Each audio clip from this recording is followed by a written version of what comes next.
Ashama nagaafi ayyaanni jaalalli waaqayyo waaqa jiraataa bakkaaf kallattii iddoo isin jirtan hunduma keessatti isinii dhafa baay'eetu hordoftoota qiddoo yuutiib jalatti kan argamuuf kan jirtan maatiin ta'aa kan jirtan I love you baay'eetu jaaladha baay'een isin kabaja isin jechuun jaaladha akkam jirtu mee nagaa keessan isin jechaa jaartiin ajiyyee ishin arawwan ishin fuula shafanatti yookiin immoo haguuggattu sunii dhuftee jirti jechuudha. Ajaa'iba dinqiidha eenyus amanuu amma abdii kutannaa keessan jira jettee jirti jechuudha akkasumallee lafa sa'aatii sadiin deemaa jira fagaadheen jira na argachuu hin danda'anii hundumtiyyuu xumurameera ajajni tokkollee jirullee hin jiru osuma jechaa jirtu osuma lafaa jirtu jechuudha alka wayii dhaqanii halkan kaleessa dhaqanii akka balbala heettireebaa bulanii dubbattee jirti jechuudha.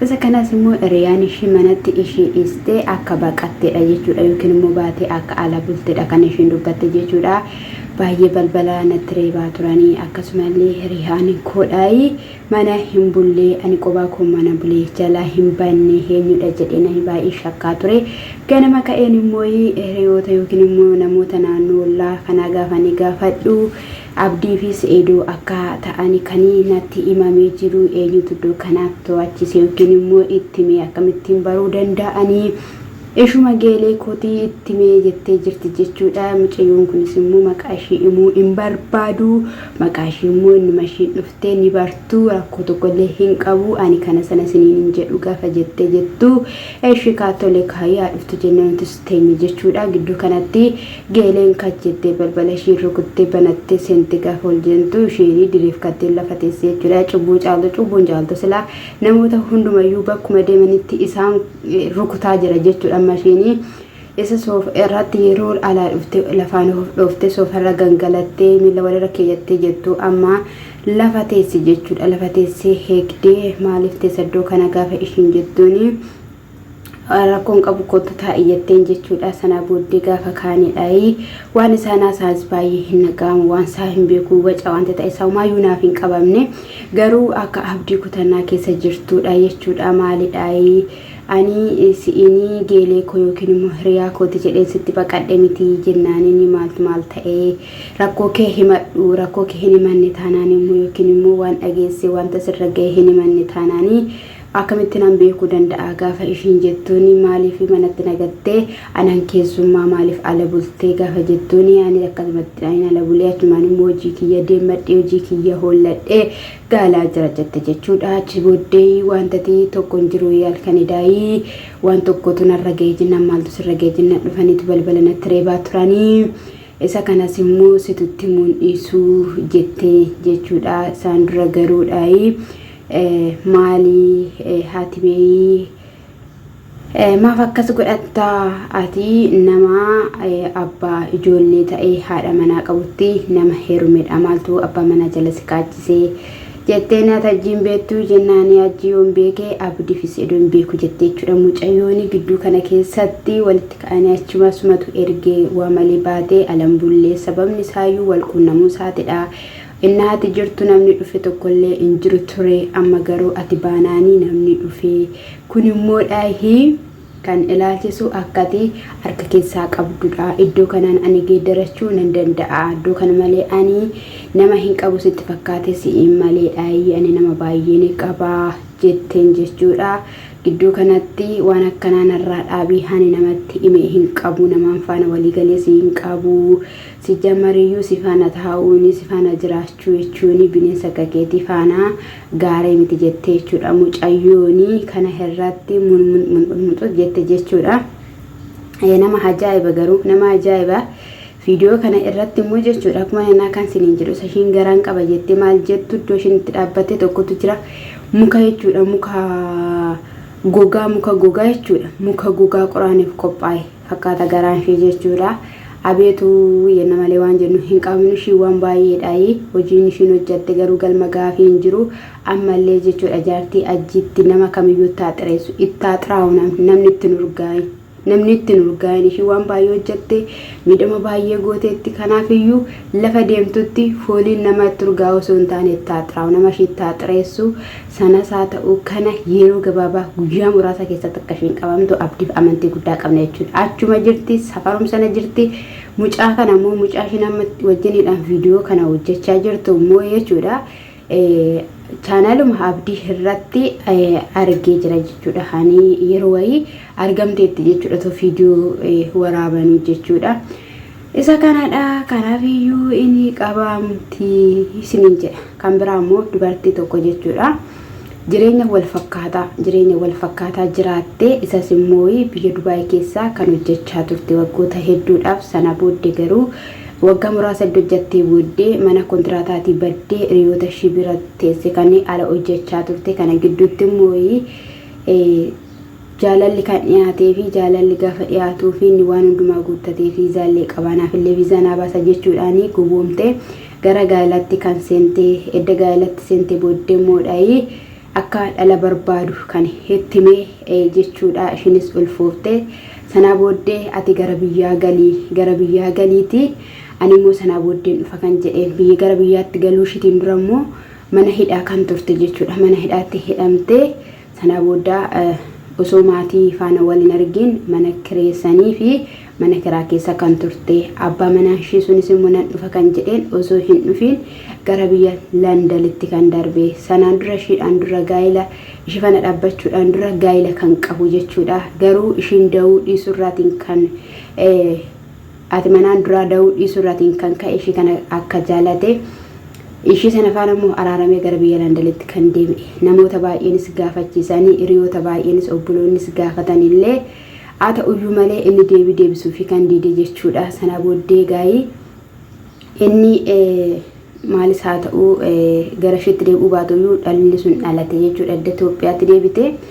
Sana booddeesuma akkasittidhaan jiraachaa jirtu jireenyi ulfaata itti ta'ee namni biraas immoo ammas osuma gara amantaa isheetti jabaachuudhaan namoota faanas wal barbarteetuma osuma jirtu gara amantaa isheetti osoo jabaachaa jirtu egaa wal bartee nama kana faana nama lammataa faana jechuudha. Namni lammataa kunis akkuma isa duraa kan gaa'ela qabu ijoollee kan qabudha jechuudha. Kun immoo ishiitti immoo gaa'ela akka qabu kan itti himne ajaa'iba silaayii kan dhaloota bara kanaa keessaayyuu kan dhiirota bara kanaa ajaa'ibuma jechuudha. Gaa'elaan qaba osoo hin jedhin manaan qaba ijoolleen qaba osoo hin jedhin kana faana gaa'ela eegalee mucaa kee isa duraas akka mucaa kootittan si guddisaa kan hundumayyuu sin dagachiisa jechuudhaan harka keessa galfate. Sana booddee dashiin immoo jettee akka dhala barbaadu itti hime jechuudha. Inni kunis sana booddee ishiinis immoo ulfooftee fi dhala godhatte jechuudha. Erga dhala godhattee booddee mucaan kanumti namicha dhufee akka ishiin deesse gaafa gaafatu ani obboloota dubaraa hin qabu jedhee itti hime jechuudha. Mucaan sunis immoo ammuma koo gaariyaa koo fakkaatayyuu jette jechuudha. Hiriyaa keedda fakkaatee namicha akkamitti galatti kan wajjin hin galte jechuun jaalladha. Ani yeroo baay'ee jechuudha shamarran keenya jechuudha irra caalli keenya jechuudha ofuma keenyaadhaa fi rakkina irratti deebinee rakkina jechuudha. Baay'ee dhuga dubbachuudhaa fi akkuma booyyee jechuudha. Booyyeenis dhiqateetuma ka'eetudha kan inni dhoqqaa'u jechuudha. Ta'uu hin qabu jechuudha. Maaliif isa kaleessa jireenya ishee argiteetti jireenya ishee akkasuma ishee gowwoomseete osoo gaa'ela hin qabu jedheen gaa'elatti galee inni ishiin achi lafatti ishee gatee osoo kaayyoo isheerra mul'ata isheerra hin gahin inni mul'ata isaa kaayyoo isaa gaa'ela isaatti deebi'e jechuudha. Ishiin akkatti mucaa baattee karaa irratti yookiin immoo jireenya gaddaa jiraata.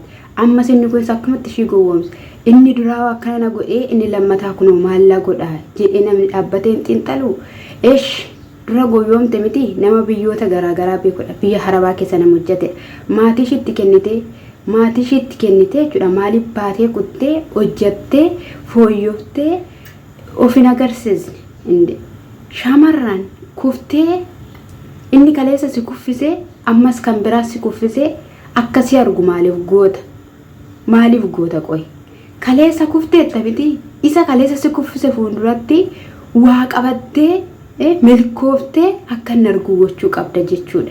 Malee achuma kuftee achitti ammas kuftee kufaatii irratti kuftee maa jechuudha kun dogoggora guddaa dogoggorte jechuudha. Ishiin haadha jabduu yookiin immoo dubartii jabduu taatee of agarsiiste osoo hin taane dubartii miidhamtuu dubartii dadhabduu taasistee of agarsiiste jechuudha. Sabiraan qaamni isheeyyuu akka nama dhukkuba wayii qabu fakkaata jechuudha. Yoo kutaatti shamarran wanti mee lafa irra gahe ga'umsa si dhoowwume hin jiru. Durseetee amma immoo hin darbe minna akka galaanaa galaan hin darba miti haratee hin darbe akkasii waan barbaadde lafa barbaadde ga'uu dandeessa.